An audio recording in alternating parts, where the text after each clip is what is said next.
सभी भक्तों को मेरा सादर प्रणाम। आपका मेरे चैनल आपकी किस्मत भोलेनाथ के हाथ में हार्दिक स्वागत है। तो भक्तों, आज मैं आपके लिए शिव भक्त की एक और सच्ची कहानी लेकर आया हूँ। तो सभी भक्त इस कहानी को बड़े प्रेम से सुने।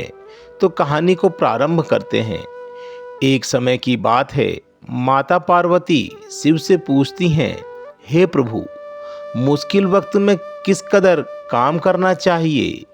तब भगवान शिव कहते हैं, पार्वती, आज एक कहानी के माध्यम से आपको बताता हूँ कि किसी भी परिस्थिति में हार नहीं माननी चाहिए। इसलिए इस कहानी को ध्यान से सुने। अगर आप यह कहानी सुन रहे हैं तो पूरा सुने। इस पवित्र कथा को आधा अधूरा छोड़कर जाने की गलती मत करना, क्योंकि इस पवित्र कथा को सुनने मात्र से मनचाहे फल की प्राप्ति होती है। इसलिए इस कथा को पूरा सुने। आप शिव भक्त हैं तो भगवान भोलेनाथ का अनादर ना करें। रामपुर गांव में यमुना नदी के किनारे एक आश्रम था, जहां पर बाबा लोग निवास करते थे। सभी गांव वाले बाबा को ज्ञानी मुनि के रूप में मानते थे और उनसे अपनी समस्या का समाधान ढूंढने या आशीर्वाद प्राप्त करने के लिए उनके पास जाते थे। बाबा ने गांव वालों के बीच में रहकर उनके विश्वास को जीत लिया है। सभी गांव वाले बाबा की जय जयकार करते थे। एक दिन बाबा का भक्त कहता है कि बाबा, मेरी शादी को 7 साल हो गए हैं, लेकिन मेरे घर अभी तक कोई भी संतान नहीं हुई है। कृपया कोई उपाय बताएं, हमें आपसे संतान होने का आशीर्वाद चाहिए। तब बाबा कहते हैं, तुम्हारे लिए संतान प्राप्ति हेतु यज्ञ करना उचित होगा। यज्ञ करना संतान प्राप्ति के लिए सही माना जाता है। पाप और पुण्य का संतुलन किस्मत द्वारा निर्धारित होता है। तुम्हें संतान चाहिए या नहीं, मुझे बताओ। क्षमा करें गुरुदेव, हमें संतान चाहिए। ठीक है, कल आश्रम में एक बड़ा यज्ञ है।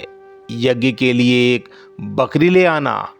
तब शिष्य कहता है, किसी भी जानवर का बलिदान देना अपराध है प्रभु, और गंभीर पाप है। फिर भी ऐसे व्यक्ति कैसे बाबा धर्म के नाम पर लोगों को भय दिखाकर इस्तेमाल करते हैं। कभी धमकाकर, कभी लोभ देकर उन्हें तैयार करते हैं। फिर भी शिष्य सोचता है, चलो ठीक है, यज्ञ के लिए एक बकरी का इंतजाम करते हैं। ठीक है गुरुजी, हम तुरंत जाकर बकरी का इंतजाम करते हैं।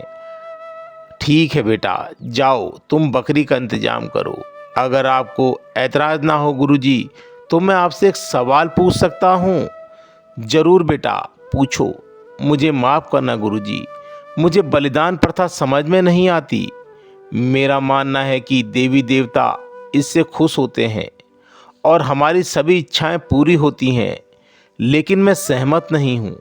गुरुजी, इस संसार को बनाने वाला भगवान है, तो कैसे हो सकता है कि वह बलिदान से खुश हो जाएगा। किसी की जिंदगी लेना पाप है और मनुष्य की इच्छा कभी पूरी नहीं होती। शिष्य, तू यह क्या बकवास कर रहा है? हाँ, क्या हम आपके ब्राह्मण ज्ञान को भूल गए हैं? क्या तुझे भी एक ज्ञानी संत बनकर घूमना पड़ेगा? गुरु ने बताया, अगर मैंने कुछ कहा है तो मुझे करना पड़ेगा, समझे? और जल्दी से एक बकरी लेकर आ, बलि देने के लिए। हाँ गुरुजी, जैसी आपकी इच्छा। फिर वह गांव की तरफ चल दिया। बकरी खरीदने के लिए रास्ते में दोनों चेले आपस में बात करते हैं, नहीं नहीं, हम पाप के सहयोगी नहीं बनेंगे। हाँ यार, मुझे भी वैसा ही लगता है। अपनी इच्छाओं को पूरा करने के लिए बकरी का बलिदान करना सही नहीं है। हाँ भाई, तुम सही कह रहे हो, बलि देना पाप है, लेकिन अगर हम गुरुजी से आशीर्वाद प्राप्त करना है तो हमें चुप रहना पड़ेगा। और हाँ, जो गुरुजी ने कहा है हमें वही करना पड़ेगा। फिर दोनों बकरी बेचने वाले के पास पहुंच जाते हैं। तब बाहर बधी बकरियां आपस में बात करती हैं। वो सब हैरान हैं कि हमको खरीदने कौन आ रहा है। अरे मुझे ही खरीदेगा, क्योंकि मैं तुमसे ज़्यादा सुंदर और तंदुरुस्त हूँ। तुम्हें खरीदकर यह साधु बाबा के चेले तुम्हारा क्या करेंगे? अरे बेवकूफ़, वो मुझे अपने आश्रम में ले जाएंगे, रोज़ ताज़ा ताज़ा चारा खिलाएंगे, रोज़ मेरे साथ खेलेंगे और बदले में मैं उन्हें ताज़ा मीठा दूध दूंगी। देखो कितनी भाग्यशाली है वह बकरियाँ जो स्वामी जी उन्हें ले जाएंगे। क्यों नहीं, मैं तो लकी बकरी हूँ। बस इंतज़ार करो और देखो। बकरियाँ महसूस करती हैं कि जो साधु उन्हें खरीद रहा है वह उन्हें आश्रम ले जाएगा, लेकिन उन बकरियों को यह नहीं पता है कि वह दोनों चेले बाबा की अगुवाई कर रहे हैं और वह बकरियों को बलि देने के लिए लेकर जा रहे हैं। तभी साधुओं को देखकर बकरी का मालिक कहता है, पाए लगू महाराज, कैसे हो और आप लोगों के आने का क्या कारण है? बकरी वाला कहता है। तब शिष्य कहते हैं, हमें तो गुरुदेव ने भेजा है हमें बकरी खरीदने के लिए, लेकिन बकरी सुंदर व तंदुरुस्त होनी चाहिए। उन्हें सुंदर और तंदुरुस्त बकरी चाहिए, तो हमारे उस बकरी तक ले चलो। अगर वह सुंदर और तंदुरुस्त है तो हमें वह बकरी दे दो। तब बकरियां आपस में बात करती हैं, देखो ना, मैंने कहा था ना मुझे लेंगे। मैं सही में बहुत लकी हूँ। कल से मैं आश्रम में मस्ती करूँगी। माफ़ करना महाराज, मैं बकरी आपको दे तो रहा हूँ, पर मैं बकरी के बारे में एक चीज़ बताना भूल गया। महाराज, यह बकरी रोज़ 10 लीटर दूध देती है। तब साधु के सन्यासी कहते हैं, अरे भाई, हमें दूध नहीं चाहिए, हमें तो बस बकरी चाहिए। हमें यह बकरी बलि देने के लिए चाहिए।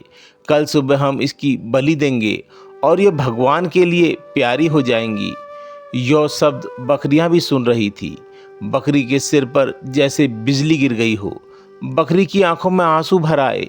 माफ़ करना बहन, मैं अपनी सुंदरता और तंदुरुस्ती पर गर्व करती थी, लेकिन मुझे पता नहीं था कि कभी कभी सुंदरता और तंदुरुस्ती मौत का कारण बनती है।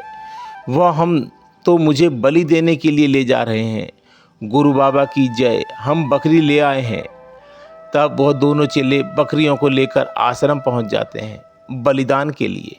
कल सुबह आपको इसे नदी के जल से नहलाकर बलिदान के लिए लाना है।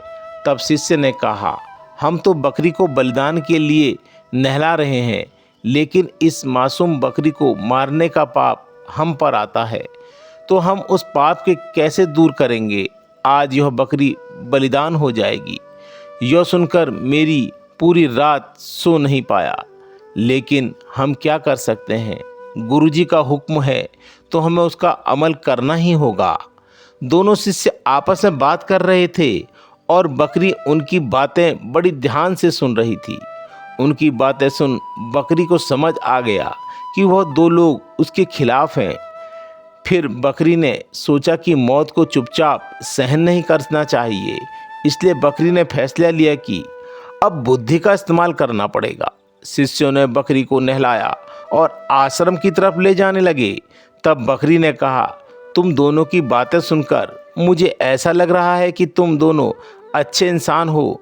तो मरने से पहले मैं सोच रही हूँ कि तुम्हें अपने दिल की बात बता दूँ। आप में बलि के नाम पर बलिदान हो जाऊंगी। फिर भी मैं बहुत खुश हूँ, क्योंकि तुम्हारे गुरुजी की हरकतें बेवकूफ़ वाली लगती हैं। बकरी हंसते हुए बोली और फिर ज़ोर ज़ोर से रोने लगी। यह सब देख दोनों शिष्य हैरान हो गए। तब शिष्यों ने बकरी से पूछा, बकरी, तुमने हमें उलझा दिया है। आज तेरी बलि चढ़ने वाली है, फिर भी तू खुशी के साथ ज़ोर ज़ोर से हंस रही थी। फिर तुझे अचानक रोते हुए देख हम समझ नहीं पाए। बता, तूने ऐसा क्यों किया? तब बकरी कहती है, यह तो राज की बात है। मेरे मरने के बाद तुम्हें इस बात का पता चलेगा। बकरी ने अपनी अक्ल का इस्तेमाल करके अपनी जान बचाने का तरीका ढूंढना शुरू किया। शिष्यों को अजीब लगा कि पहले बकरी हंसी रही थी, फिर रो रही थी, उसकी बातें चल रही थी कि आश्रम भी आ गया। तब शिष्यों ने आवाज़ लगाई, गुरुजी, गुरुजी, आप कुछ अजीब हुआ है। पहले यह बकरी ज़ोर ज़ोर से हंस रही थी और बाद में ज़ोर ज़ोर से रोने लगी। तब मैंने बकरी से इस बारे में पूछा तो बकरी बोली, इसमें एक राज है। जो बकरियां अपनी मौत से पहले सच बोल देती हैं।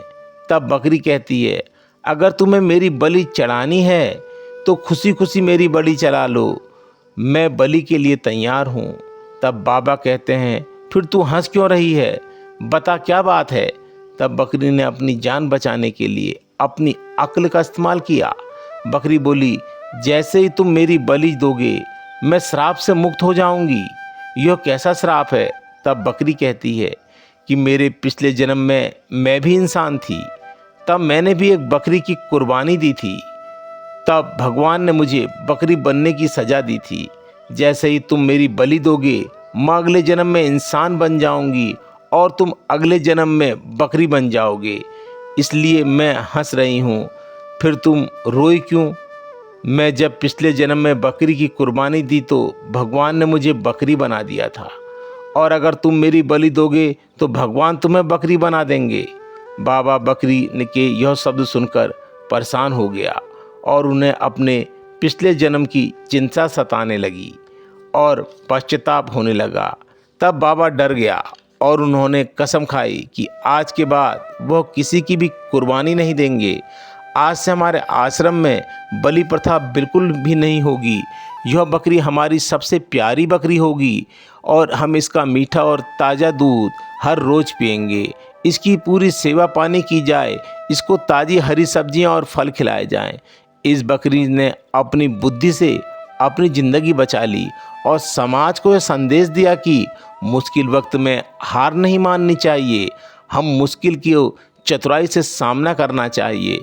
तो भक्तों, यह कहानी को हम यहीं पर समाप्त करते हैं। अगर यह कहानी आप लोगों को अच्छी लगे तो कमेंट्स बॉक्स में हर हर महादेव लिखना ना भूलें। और कहानी बोलते समय अगर बोलने में मुझसे कोई त्रुटि हुई हो तो उसके लिए मैं आपसे क्षमा मांगता हूँ और भगवान भोलेनाथ से प्रार्थना करता हूँ कि अपने हर भक्त की झोली खुशियों से भर देना। हर हर महादेव, हर हर महादेव।